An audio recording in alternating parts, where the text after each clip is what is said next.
My name is Alex Chen, and for 27 years, I'd been exceptionally good at living a carefully curated life. Good grades in high school, check. Respectable degree in marketing, check. Stable job at a tech startup in the city, check. Apartment in a decent neighborhood, gym membership I actually used. A modest but growing savings account, check. Check, check.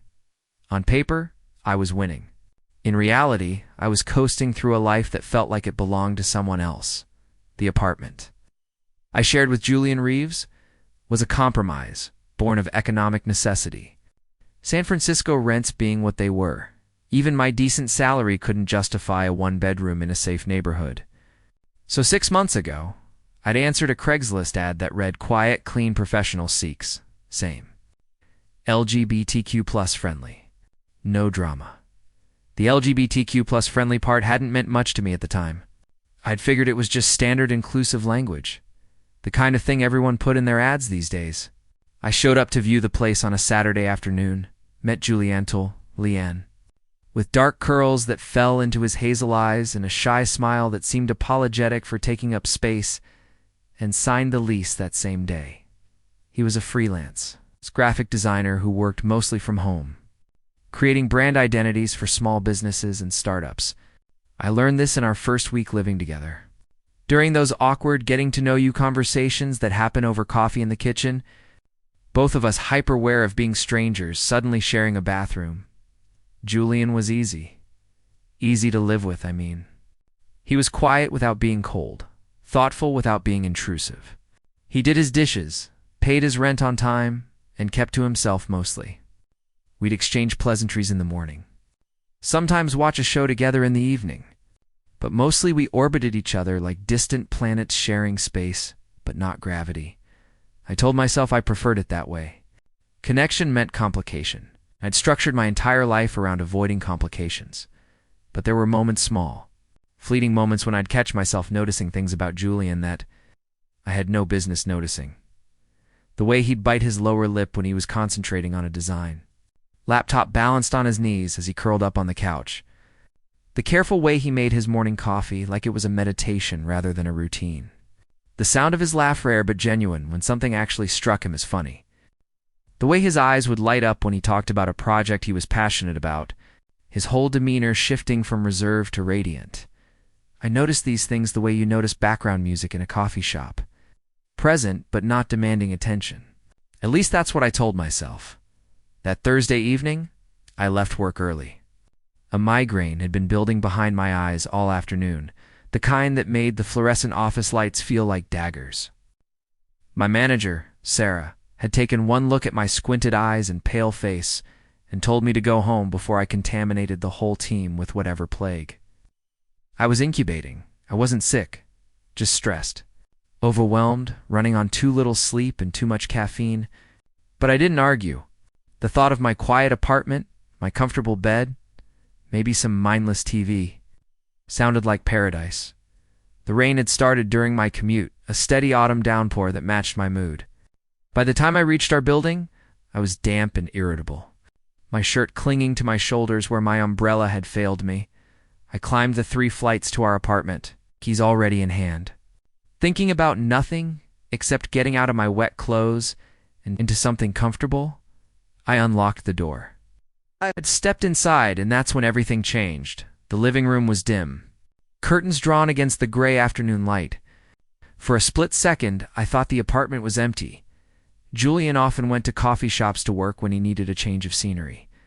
Then I heard a sound that was somewhere between a sob and a gasp. Raw and broken and desperately private, my heart lurched. Was Julian hurt? Sick?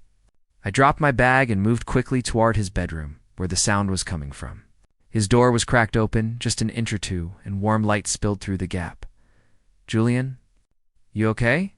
I called out, already pushing the door open, his concern overriding any thought of privacy. I froze. Julian sat on the edge of his bed, hunched over, his face buried in his hands. His shoulders shook with the kind of crying that comes from somewhere deep and unmanageable. On his laptop screen, paused mid-scene, was a video on, even in my shocked state. I recognized it immediately. It was a coming-out video. One of those emotional YouTube confessionals where someone tells their story of realizing they're gay, of the fear and shame, and eventual acceptance. But what stopped my breath entirely wasn't the video.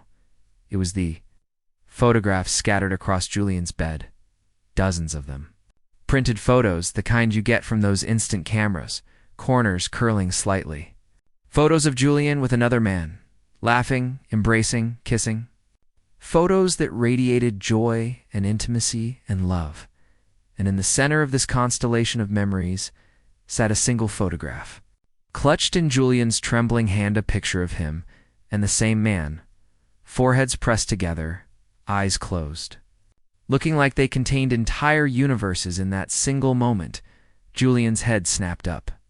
His tear-stained face registering shock, then horror, then something that looked like resignation. "Alex," he choked out, his voice destroyed by crying. I didn't tour home early. Should have left. Should have backed out immediately. Apologized for intruding, given him privacy. That's what a good roommate would have done. But I couldn't move, because in Julian's devastated expression, in the careful way he was holding that photograph like it was the most precious and painful thing in the world, I saw something I recognized. I saw myself, not literally, of course. But I saw the same careful guardedness I'd practiced for years, the same fear of being truly seen, the same exhausting effort of keeping your real self locked away in a room nobody was supposed to enter. "I'm sorry," Julian said, hastily gathering the photos, trying to shove them back into a shoebox like he could erase what I'd witnessed. I thought I'd have time before you got home." Who is he?" The words came out before I'd consciously decided to speak. Julian froze, a photo half tucked into the box, his eyes wide and wary. "What? The guy in the pictures?" I said softly, stepping into the room without quite meaning to. "Who is he?" Julian's face crumpled, fresh tears spilling down his cheeks. His name was Ismarcus. The correction was painful to hear. "We were together for 3 years. What happened?" I don't know what made me ask. I don't know what made me stay. But something in this moment felt important in a way I couldn't name. Like standing at a crossroads without realizing you've been traveling toward it your whole life. Julian looked at me for a long moment, searching my face for something, judgment, maybe, or disgust, or the permission to be honest. Whatever he found seemed to surprise him, because his shoulders sagged and he sank back onto the bed, the fight draining out of him. "He died," Julian whispered. "Car accident. 18 months ago." The words hit me like a physical blow. "Julian, I'm so sorry." He shook his head, tears flowing freely now. The worst part wasn't even losing him. That destroyed me. But I couldn't even grieve properly, because nobody knew. My family doesn't know I'm gay. My old friends from home don't know. Marcus and I, we were so careful, so private. We had our own little world, just the two of us, and it was enough. It was everything." His voice broke completely. "And then he was gone, and I had nothing. No one to talk to, no one who understood what I'd lost. I had to pretend I was fine, that I was just mourning a good friend. I couldn't even go to his funeral and be who I really was, who we really were together." I moved without thinking, sitting down beside him on the bed, close, but not touching. Every instinct I'd developed over years of emotional self-preservation screamed at me to leave, to retreat, to not get involved, but I couldn't. "Today is what a been our 5-year anniversary," Julian continued, his voice barely above a whisper. "If we'd met on time, we met 5 years ago today, and I wanted to remember him. To let myself feel it, just for one day." "I wasn't expecting you. Don't apologize," I said firmly. "This is your home too. You shouldn't have to hide your grief in your own home." Julian looked at me then, really looked at me, and something in his expression shifted. "You're not weirded out? Uncomfortable?" The question hung in the air between us, heavy with more meaning than the simple words conveyed. I could have lied. Should have lied, probably. Should have offered some safe, generic response about being an ally, about supporting LGBTQ+ rights, keeping everything abstract and distant. Instead, I heard myself say, "No, I'm not uncomfortable. Most straight guys would have run by now," Julian said. Something that might have been testing in his voice might have been hope, and there it was. The assumption I'd been living under for 6 months, maybe for 27 years. The assumption I'd never quite examined too closely. Because examining it would mean facing questions I wasn't ready to answer. "I'm not," I started, then stopped. My heart was pounding so hard I could hear it in my ears. "I'm not sure I am. Straight, I mean." The confession hung in the air like smoke, impossible to take back. Julian's eyes widened. "Alex, I've never told anyone that," I continued, the words tumbling out now that I'd broken the seal. "I've never even really admitted it to myself. It's easier to just not think about it, to focus on work, on building a good life, on checking all the right boxes. But watching you just now, seeing how much pain you've been carrying alone," I took a shaky breath. I realized I'd been alone too, just in a different way. I sat there in the dimming light of Julian's bedroom. Two people who'd been living parallel lives of quiet isolation under the same roof, finally seeing each other for the first time. "Can I show you something?" Julian asked after a long moment. I nodded. He picked up the photograph he'd been clutching, the one of him and Marcus, foreheads together, and held it out to me. I took it carefully, like the precious artifact it was. "That was taken at Pride," Julian said softly. 2 years ago. It was the first time we'd ever been publicly affectionate, even in a crowd. Marcus was terrified someone from his work would see.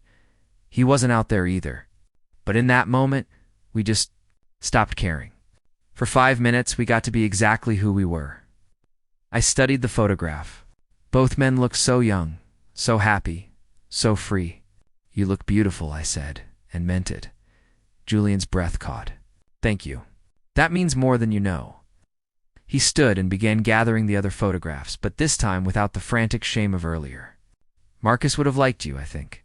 He was always telling me I was too closed off, that I needed to let people in more. He'd probably laugh if he knew I'd been living with someone for 6 months and barely knew them. I'm just as guilty of that," I admitted. "I'm really good at keeping people at arm's length. Maybe we could both work on that," Julian suggested, offering a tentative smile through his tears.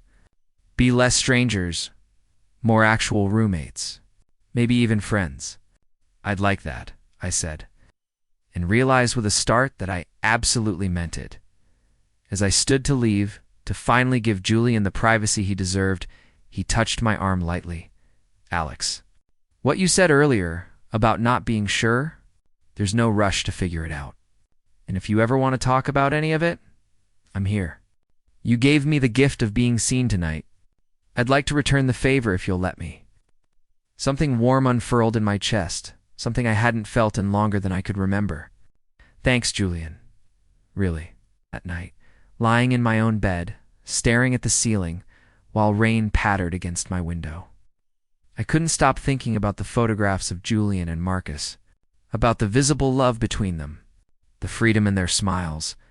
I couldn't stop thinking about Julian's tears, his grief, his bravery in being vulnerable, and I couldn't stop thinking about my own confession. The words I'd spoken aloud for the first time. "I'm not sure I am. Straight, I mean."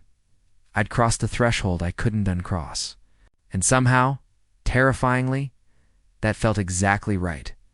Everything changed after that Thursday evening. But in subtle ways at first, like the slow shift from summer to autumn. Barely noticeable until suddenly you realize the whole world has. Transformed, Julian and I began actually talking, not just the surface-level roommate exchanges, about whose turn it was to buy toilet paper or whether we needed more coffee. Real conversations. The kind where you learn that someone's favorite movie is The Fall because of its visual storytelling, or that they've always wanted to learn piano but convinced themselves they were too old, or that they eat ice cream directly from the container when they're stressed because their grandmother used to let them do it as a kid. I learned that Julian had grown up in a small town in Oregon, the only child of parents who'd had very specific plans for his life plans. It didn't include their son being gay or pursuing art instead of law school. He'd moved to San Francisco 5 years ago, right after college, desperate for the kind of anonymity and freedom that only a big city could provide. I thought if I could just get here, everything would click into place, he told me one evening as we sat on the couch, sharing a pizza and watching the fog roll in through our window. I thought I'd find my people, find myself, stop feeling like I was performing all the time. Did you? I asked. Find yourself? He considered this, absently pulling cheese off his slice. I found Marcus, and for 3 years, that felt like enough. He became my whole world, maybe too much of my world. When I lost him, I realized I'd built my entire identity around being his boyfriend. I had no idea who Julian was on his own. I understood that more than he knew. I'd built my entire identity around being the successful, responsible, unproblematic son my immigrant parents had sacrificed everything for. The idea of excavating who Alex might be underneath all those expectations felt terrifying. What about you? Julian asked, turning those perceptive hazel eyes on me. What's your story? And don't give me the resume version, you've gotten that already. Tell me something real. I hesitated, old habits of self-protection kicking in. But Julian had trusted me with his grief, his truth. I owed him the same. My parents immigrated from Taiwan before I was born. I began slowly. They worked impossible hours, took jobs they were overqualified for, sacrificed everything so I could have opportunities they never had. And I've spent my entire life trying to be worthy of that sacrifice. By being perfect, Julian said softly. It wasn't a question. By being safe, I corrected. Perfect implies there's something to aspire to. Safe means not causing problems, not making waves, not adding any extra burden to people who've already carried so much. That sounds exhausting. It is, I admitted, surprised by how good it felt to say it out loud. And the thing is, I don't even know what I want for myself. I've been so focused on meeting expectations that I never stopped to ask what would make me happy. Julian shifted closer, his shoulder touching Mina, a small gesture that sent electricity through my entire nervous system. Maybe it's time to start asking. Over the following weeks, something bloomed between us. Not romance, not yet tour, maybe not obviously, but an intimacy that felt deeper than friendship. Charged with a possibility neither of us was quite ready to name, we fell into new routines. Coffee together in the morning became non-negotiable. Sacred 30 minutes where we'd sit at our small kitchen table and ease into the day together. Julian started cooking dinner a few nights a week, nothing fancy.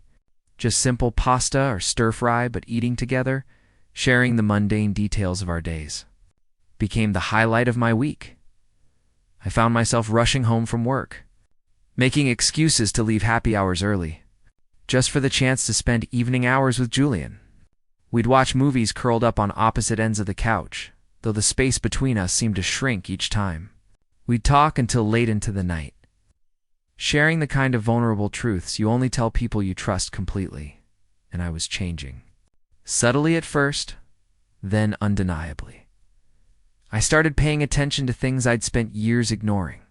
The way my pulse would quicken when a certain type of guy walked by on the street. The careful way I'd constructed my life to avoid examining my own desires too closely.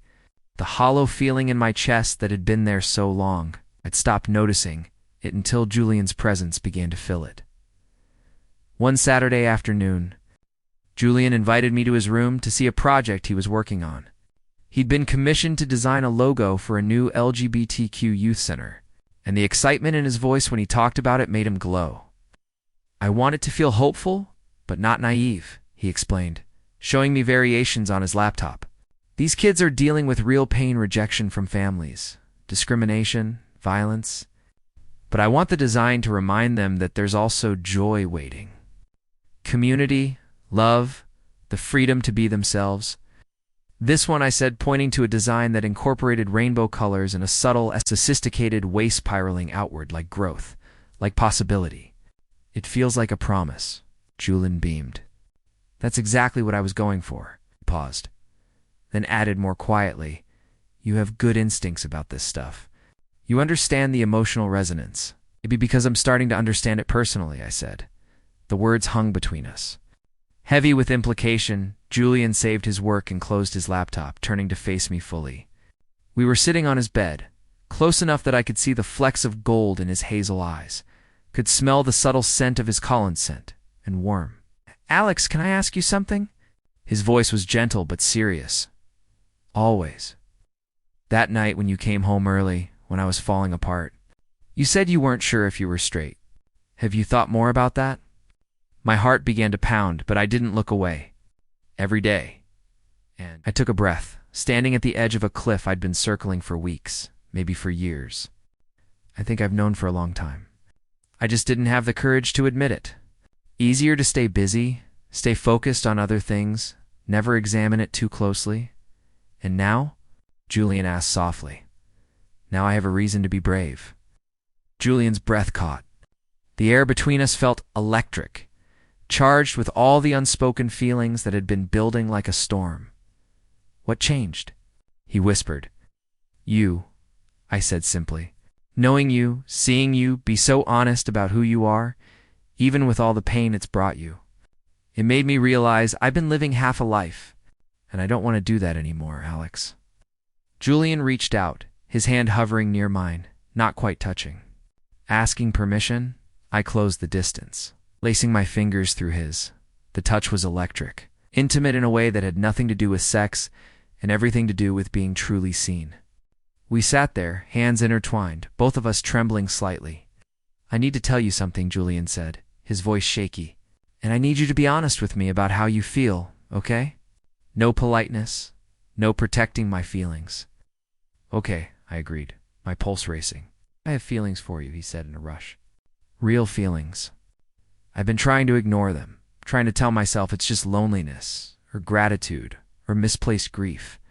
But it's not. I think I'm falling for you. I need to know if that's completely one-sided, or if there's any possibility I kissed him. It wasn't planned. I didn't think about it, didn't analyze it, didn't talk myself out of it. I just leaned forward and pressed my lips to his, cutting off his nervous rambling with the answer my words couldn't quite articulate, for a heartbeat. Julian froze in surprise. Then he kissed me back. His hand came up to cup my face, gentle and reverent. And I felt something inside me crack open some dam I'd built years ago to hold back all the feelings I wasn't supposed to have. The kiss was soft, questioning, full of wonder and nervous energy. When we finally pulled apart, both breathing hard, Julian's eyes were wide and shining. Was that he started? My first kiss with a man, I finished. My first real kiss with anyone, actually. Everything before was just performance. Going through the motions. Alex, Julian breathed my name like a prayer. "Are you sure about this?" "I don't want to be an experiment or a phase, or you're not," I said firmly, keeping my hand in his. "I've never been more sure of anything. I'm terrified, and I have no idea what I'm doing, but I know this is real." "You're real? What I feel for you is real." Tears spilled down Julian's cheeks, but this time, they were different from the grief-stricken tears I'd witnessed weeks ago. These were tears of joy, of relief, of hope. "I didn't think I'd ever feel this way again," he admitted. "After Marcus, I thought that part of my life was over. I was okay with that, or I told myself I was. But then you walked into my room that day, and you didn't run. You stayed. You saw me at my worst, and you stayed. I stayed because I saw myself in you," I confessed. "The hiding, the loneliness, the exhaustion of pretending. And I stayed because something in me recognized something in you. Like we were supposed to find each other." We spent the rest of that afternoon in Julian's room, talking and occasionally kissing soft, exploratory kisses that felt like learning a new language. He told me about his first kiss, his first relationship, the journey of accepting himself. I told him about all the signs I'd ignored, all the moments I'd rationalized away, all the years I'd spent running from my own truth. "There's no rule book for this," Julian said, as we lay side by side on his bed, our hands still intertwined. "Coming out, figuring out your identity, starting a relationship, especially when you're doing all of it at once. It's messy and scary, and you'll probably have moments where you want to retreat back into the closet." "I know," I said, "but I'm tired of hiding. And if I'm going to figure this out, I can't imagine doing it with anyone but you." Julian turned his head to look at me, his expression so tender it made my chest ache. I can't replace the time you've lost. I can't make coming out easy or erase all the fear. But I can promise I'll be here for all of it. The good, the bad, the terrifying. That's all I need, I said honestly, as the sun set outside Julian's window, painting the room in shades of gold and amber. I felt something I hadn't felt in as long as I could remember. Genuine, uncomplicated happiness. But a small voice in the back of my mind whispered a warning. This was the easy part. The private part, just the two of us in our own little bubble. The real test would come when we had to face the outside world. My parents, my coworkers, the life I'd built on foundations of half-truths and omissions. I pushed the thought away, choosing instead to focus on Julian's warm hand in mine, on the gentle rise and fall of his breathing, on the beautiful uncertainty of everything that lay ahead. One step at a time, I told myself. One honest moment at a time. For now, this was enough. The next few weeks existed in a golden haze. Like living inside a dream, I was terrified to wake from Julian and I navigated our new reality with a mixture of giddy excitement and cautious uncertainty. We were dating, though. That word felt simultaneously too casual and too conventional for what we were building. We were exploring, discovering, creating something entirely our own. Our apartment transformed from a place we merely cohabitated into a home we shared. Julian's design projects migrated to the living room, his laptop propped on the coffee table while I sat beside him with my own work, our legs tangling together comfortably. We cooked together, learning each other's rhythms in the kitchen. Julian's creative, improvisational approach to recipes versus my careful measurement and adherence to instructions. We talked endlessly, about everything and nothing. Julian introduced me to queer cinema, walking me through films that had shaped his understanding of himself. Moonlight, Call Me by Your Name, Weekend. We'd pause constantly so he could gauge my reactions, answer my questions, hold space for the complicated emotions that surfaced. "This scene," I said during Moonlight, watching the tender moment between Chiron and Kevin on the beach. "This is the first time I've ever seen myself reflected in a love story." Julian's hand found mine in the darkness. It gets easier, seeing yourself. Eventually, you don't feel like you're watching from the outside anymore. In the physical intimacy, the physical intimacy was a revelation. Nothing explicit. Nothing we couldn't show on YouTube, but profound in ways I hadn't anticipated. Learning that I loved the weight of Julian's head on my shoulder while we watched movies. Discovering the electric thrill of his fingers running through my hair. The way kissing him felt like coming home to a place I'd never been, but had always been searching for. We were taking things slow, both of us aware that I was navigating new territory. Julian was patient, attentive, letting me set the pace. Sometimes I'd catch him looking at me with such tenderness it made my breath catch like I was precious, worthy of gentle handling. But the bubble couldn't last forever. For weeks after our first kiss, my mother called. "Alexander," she said in Mandarin, using my full name like she always did, "your father and I haven't seen you in 2 months.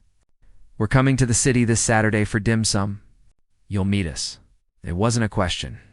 In my family, it never was. After I hung up, Julian found me standing frozen in the kitchen, panic tightening my chest. "What's wrong?" he asked immediately, concern etched on his features. "My parents want to see me. This Saturday." I looked at him helplessly. "Julian, I don't know if I can do this." Sit across from them, make small talk, pretend everything is normal when my entire life has changed. "You don't have to tell them," Julian said gently. "Not until you're ready. Coming out isn't a deadline, it's a process. Your process. But keeping it from them feels like lying. And I've been lying by omission my whole life. I'm exhausted." Julian pulled me into his arms and I melted into his embrace, breathing in his familiar scent. "What do you want to do?" he asked. "Not what you think you should do or what would be easiest. What does your gut tell you?" I pulled back to look at him. "I want to tell them the truth. About me. About us. I want to stop living two separate lives. Okay, Julian said simply. Then that's what we'll do. We, I repeated. If you want me there, I'm there. Not to meet them as your boyfriend necessarily, if you want that. But as support, as a friend, as whatever you need. The relief that flooded through me was overwhelming. I want you there. I need you there. Saturday arrived too quickly, and not quickly enough. I'd barely slept the night before, running through scenarios in my head. Best case, my parents surprised me with acceptance and love. Worst case, they disowned me on the spot. Most likely, something complicated in between. A long, painful journey of adjustment and renegotiation. Julian and I took the BART to Chinatown, where I'd agreed to meet my parents at their favorite dim sum restaurant. The whole ride, Julian held my hand, his thumb tracing soothing circles on my skin.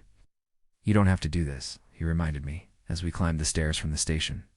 We can turn around right now. No judgment. Oh, I said, squaring my shoulders.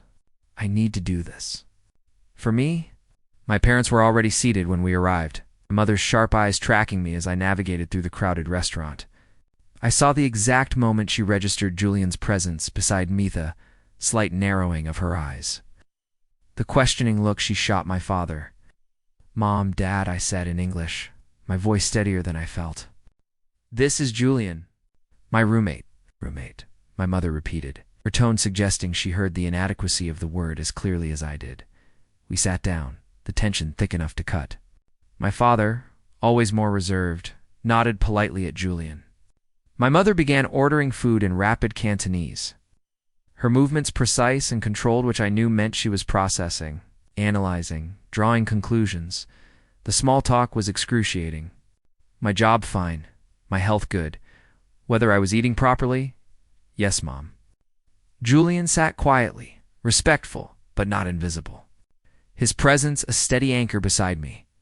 Finally, my mother set down her teacup and looked directly at me. You didn't invite us here just for dim sum, she said. What is it you need to tell us? My heart hammered against my ribs. Under the table, Julian's hand found mine, squeezed gently. I need to tell you something important, I began, switching to Mandarin. And I need you to listen before you respond. My father's expression grew cautious. My mother's became unreadable.